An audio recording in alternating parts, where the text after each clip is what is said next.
또 궁금합니다. 거란이나 몽골이나 가운데 머리를 남기고 이제 옆머리를 이제 따잖아요. 그거는 투구를 쓰면 투구가 물이 없으니까 머리 감기도 힘들고 뭐 하고 하니까 옆머리만 이렇게 남겨서 이렇게 귀 뒤로 넘기다든지 귀걸이에 감는다든지 이렇게 남기는 거잖아요. 일본의 머리를 보면요, 촌마개라고 하잖아요. 아니 만약에 투구를 써서 그런 거라고 하면 이해를 하겠는데 이쪽의 무사들은 이렇게 초밥으로 이렇게 얹잖아요. 그럼 투구도 못 쓸 것 같은데 이거 왜 이걸 해요? 마찬가지로 그 촌막의 유래가 여러 가지 설이 있는데 가장 모든 사람이 인정하는 설은 무사들의 이제 시대가 되면서 나온 머리 모양이에요. 사실 고대 같은 경우는 머리 우리처럼 길었잖아요. 근데 이제 이게 긴 머리에 투구를 쓰고 갑옷 투구를 입고 몇 시간 동안 하면은 사실 이제 답답하고 땀나고 최소한만 남기고 갖게 된 게 투구. 그러니까 이게 저희가 촌막의 유래. 헤어스타일을 무조건 실용적으로 용도로 볼 수 없어요. 물론 기본 출발은 실용적이지만 궁극적으로는 그 사람의 아이덴티티, 정체성을 표현하는 거거든요. 제가 여기를 깎고 왜 여기는 깎고 남겨뒀냐, 개개인의 상징성인데 제가 그때 비유 많이 드는 게 넥타이예요. 넥타이 용도 지금 있어요? 없거든요. 상징성만 남은 거예요. 아마 처음에는 촌마개도 했겠지만 나중에는 하나의 상징성으로 남게 되었다. 그래서 이제 그 상징성 말씀하셨는데 무사 시대가 이제 싸움을 하던 시대가 가마쿠라 무로마치라고 하는 요 시대를 지나면 이제 에도 시대 잘 아시는 1600 이후 에도 시대라는 게 도쿠가 시대가 나오잖아요. 싸움이 없는 평화의 시대가 오는 거거든요. 무사이지만은 싸울 일이 없어요. 투구 쓸 일이 없는 거죠. 이때부터 우리 강 교수님 말씀하신 것처럼 머리 스타일을 얼마나 멋지게 하는가가 자기의 스테이터스를 얘기하는 신분 표식인 거예요. 가장 멋지게 머리를 하는 사람들이 가부키 배우. 그 사람들이 이제 보여주는 머리를 하면은 무사 상층 다이묘라고 칭하는 사람들이 따라하고 또 예컨대 이제 여자들 같은 경우 요시하라의 유각에 유녀들이 화장이나 멋부리면 그거를 이제 다이묘의 부인들이 또 헤어스타일을 따라. 미용실 가면은 그 연예인들 누군 머리 해주세요 그거랑 비슷하게. 저희가 공포스러운 얘기를 이제 하면서 시작을 했다가 저 MC로서 진짜 공포스러운 건 그 오프닝이 이제 아직 안 끝났다라는 건데 빨리 이제 넘어가 보도록 하겠습니다. 저희가 공포 이야기하면 예전에는 일본 공포를 엄청나게 무서워했었어요. 그러다가 이제 K 공포가 전 세계로 또 확산이 되고 뭐 이런 과정을 좀 겪었었는데 일본에는 제일 무서운 공포 괴물 하면 어떤 거예요? 그 흔히들 아는 것처럼 일본에는 오니라고 하는 귀신 기자를 쓰는 오니인데 그 오니는 엄청 느낌상으로는 친근해요. 이 세상살이는 오니 가득하다 뭐 이런 연중 행사 중에 하나가 절분, 세스분이라고 하는데 콩을 볶아가지고 나이 숫자만큼 먹고 이제 집안에서 봄맞이 행사로서요 콩을 뿌리면서 주문을 하나 외우는데 복은 들어와라, 자기 집으로 들어와라 그런 얘기고요. 오니는 밖으로 나가라. 뭐 그런 거기 때문에 뭐 귀신이나 이런 것보다도 조금 사악한 거, 나쁜 기운 그런 정도의 느낌인 거예요. 오니는. 제가 저희 아들하고 굉장히 좋아하는 귀멸의 칼날이라는 일본 애니메이션인데 거기에 나오는 귀신들을 오니라고 표현을 하거든요. 근데 거기서는 이제 사람을 잡아먹는 괴물들을 오니라고 표현을 하고 굉장히 다양한 괴물들을 오니라고 표현을. 크게 하면 이제 원인데 그게 이제 요카이라고 하는 게 있고 천구, 탱구라고 하는 거. 그게 어떤 측면에서는 원령 신앙하고도 매치가 돼가지고 일본 사람들이 정말 무서워하는 그런 건지도 모르겠어요. 원령 신앙은 예컨대 일상생활을 하던 사람이 피치 못할 자기 억울한 죽음을 맞았을 때 좋은 의미의 귀신이 돼야 되는 건데 성부를 해야 되는데. 그렇지. 일본식으로 부처님이 못 되고 이제 구천을 맴도는 거죠.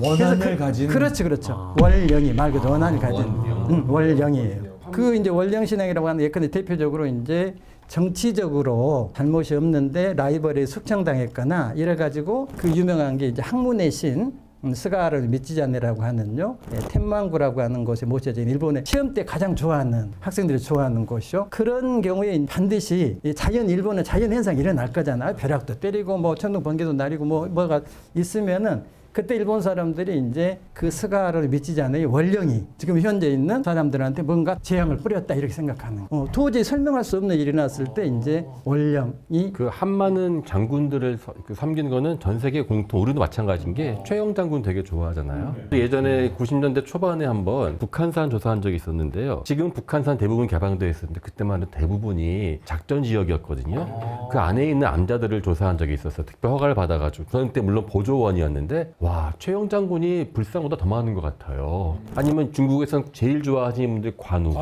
결국은 모든 사람들 자신의 어떤 부족한 부분들을 원명을 통해서 풀려고 하는 것 같다는 게 들더라고요. 혹시 뭐 중동이나 이슬람에도 그런 귀신 뭐 무서운 존재, 괴물 이런 것에 대한 이야기가 있어요. 우리가 굉장히 잘 아는 귀신이 있어요. 지니. 그게 귀신이에요? 요정 아니에요? 이슬람 이전에 있었던 정령이라고 보는데 단수가 진니고요. 복수가 진이에요. 근데 이제 진니인데 진니 발음이 어떻게 지니가 됐는데 이슬람 이전에는 여기를 막 두려워했던 것도 있는 것 같아요. 저는 이제 수업 시간에 어떻게 이걸 설명하냐면 사람에게 굳이 해를 끼치진 않는데 어두컴컴한 곳에 뭔가 있을 것 같은 그러한 존재 있잖아요. 그러한 존재고 우리의 도깨비와 천녀귀신의 뭐 그 혼합이라고 그럴까요? 마술램프에 나오면서 대중화가 돼버렸잖아요. 소원 들어주는. 네, 소원 들어주는. 우리가 막 찾고 싶은. 네, 그게 이슬람에서 지니가 그게 영영신앙입니다. 그러면 원래 우리가 아는 소원을 들어주는 진이 아니면 그 전에는 어떤 의미였었어요? 약간 무서우면서 거기 숭배를 했던 것도 해대요.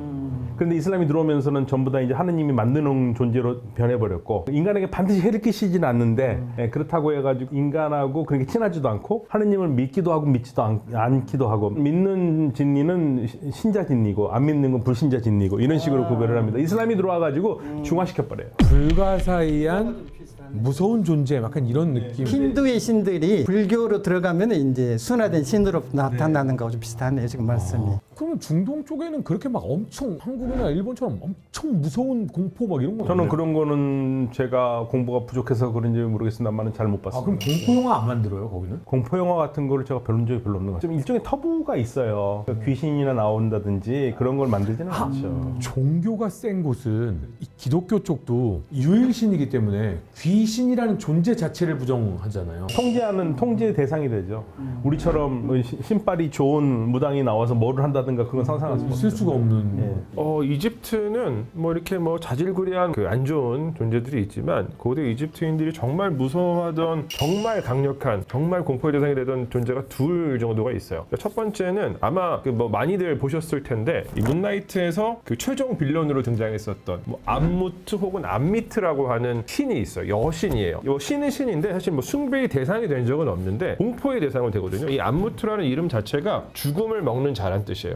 아마 그 해리포터 보시면은 그 죽음을 먹는 자들이라는 조직이 나오거든요. 그 볼트모트를 추종하는 사람들. 맞아요. 영어로 뭐 데스 이터스라고 하는데 아마 이 이름도 이 암무트에서 아마 영향을 받았던 것으로 생각이 돼요. 근데 이 암무트는 어떤 존재냐면 그 고대 이집트인들은 죽고 나서 저승을 통과한 다음에 저승에서 심판을 잘 받아서 내세로 넘어간다라는 사후 세계관을 갖고 있었는데 이 저승의 최종 관문에서 그 심장 무게를 재는 의식을 해요. 그러니까 그 망자의 심장과 그 다음에 이제 마트의 상징이라고 하는 깃털 무게를 재는데 이 심장이 이 깃털보다 무거우면은 이 사람 죄인이에요. 그러니까 이게 무겁지 않으면은 거길 잘 통과해서 내세에 가서 부활하는 건데 만약에 심장이 무겁다 그러면 그 심장을 암무트가 먹어버려요. 부활이고 뭐 아무것도 없고 그냥 절대 무의 상태로 돌아갑니다. 근데 이 암무트는 생김새 자체가 굉장히 공포스럽게 묘사가 되는데 머리는 악어예요. 그리고 몸의 앞쪽은 사자, 그 다음에 몸의 뒤쪽은 하마. 그래서 악어, 사자, 하마가 이제 합쳐져 있는 존재인데 이 세 가지 동물은 고대 이집트인들이 가장 두려워하던 존재였어요. 공포의 총체라고 할 수 있는 그런 존재이고 또 하나는 그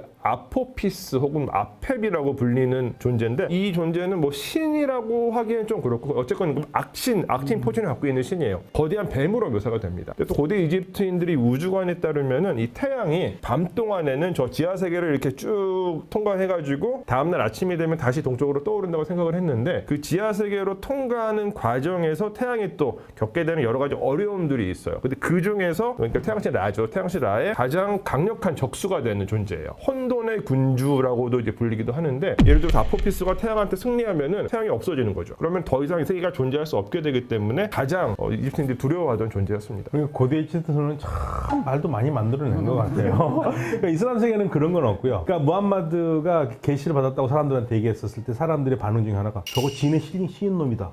마주누 그러거든요. 마주누 하면 미친 놈 아니면 진에 씌운 놈. 그러니까 무함마드가 자기가 나는 진에 씌운 사람이 아니다라고 얘기를 하거든요. 그러니까 그런 식으로 중화가 되죠. 뭐 심장을 먹고 뭐 그런 얘기가. 뭔가에 액땜을 한다거나 내가 행운을 갖기 위해 액을 막기 위해 하시는 정말 많은 풍습들이 있잖아요. 이런 풍습들 혹시 일본에도 뭐 있나요? 일본 사람들이 이제 가장 싫어하는 게 이제 일본식으로는 개가래라고 해가지고 우리식으로 하면 부정탄다는 그런 거거든요. 그 예컨대 장례식장에 가면은 손님들한 주문객들한테 이제 상주 쪽에서 소금을 주는 거, 선물로 소금을 다른 이제 감례품과 함께 소금을 주고 그 소금을 이제 자기 집에 돌아가서 현관에서 들어가기 전에 부정을 털어내는 거거든요. 그래서 일본 사람들이 이제 원시 고대부터 이제 부정을 나쁜 것을 털어내는 게 두 가지 방법이 있는데 하나는 입수, 물속에 들어가는 거예요. 그런 측면에서 목욕 제기하고 조금 일맥상통하고 또 하나는 이제 신사 같은 데서는 우리 뭐 부채 그 총채 같은 걸로 이게 터는 거잖아. 이런 거를 이제 하라이라고 한 털어낸다는 거거든요. 그리고 일본 사람들은요, 집에 사람이 없어도요, 일하고 집에 들어오거나 하면 인사를 다다이마 이렇게 하고 인사를 해요. 왜 그래요? 집에 있는 보이지 않는 조상님은 계시는 거니까 거기에 대한 이제 이게 우리나라는 그래서 별로 없는데 이렇게 러시아도 그렇고요. 그 모서리에 성상을 모셔놓거나 해서 그러한 성스러운 공간들을 만들어 놓고 그러니까 왜냐면은 러시아는 이해가 되는 게 시베리아 같은 경우는 교회 같은 게 되게 멀리 떨어져 있으니까 자기 집 한 구석이 아예 그러한 공간이 되어 있는데 사실은 고각적으로 봐도요. 저기 집자리 안에서 한쪽은 일종의 죽은 자 예전에 의뢰를 위한 공간들이 있는 게 꽤 있어요. 궁극적으로는 귀신을 믿는다는 것 자체가 저에게 살아있음을 증명해 준다고 저는 보기 때문에 저도 사실 그게 징크스 같은 게 제가 꿈을 꾸면은 잘 맞아요. 정확하게는 모르겠지만은 뭔가 조금 괜찮은 일이 있을 것 같다. 안 좋은 게 있을 것 같다. 실제 발굴할 때도요. 어디선가에서 소가 한 마리 딱 들어가는 거예요. 그쪽으로. 그 땅으로. 예. 근데 거기서 나중에 무덤이 나왔는데 보통은 인골이 안 나오는데 거기 인골이 나온 거예요. 그 무덤에서는. 강 교수님은 유물론자가 아니라요, 영이 세서 뭐가 안 보이는 거, 뭐 안 나타나고 그런 거라니까. 최영 장군이 쓰신 거라니까. 제가 또 강씨잖아요. 아 그러시구나. 강감찬 장군이.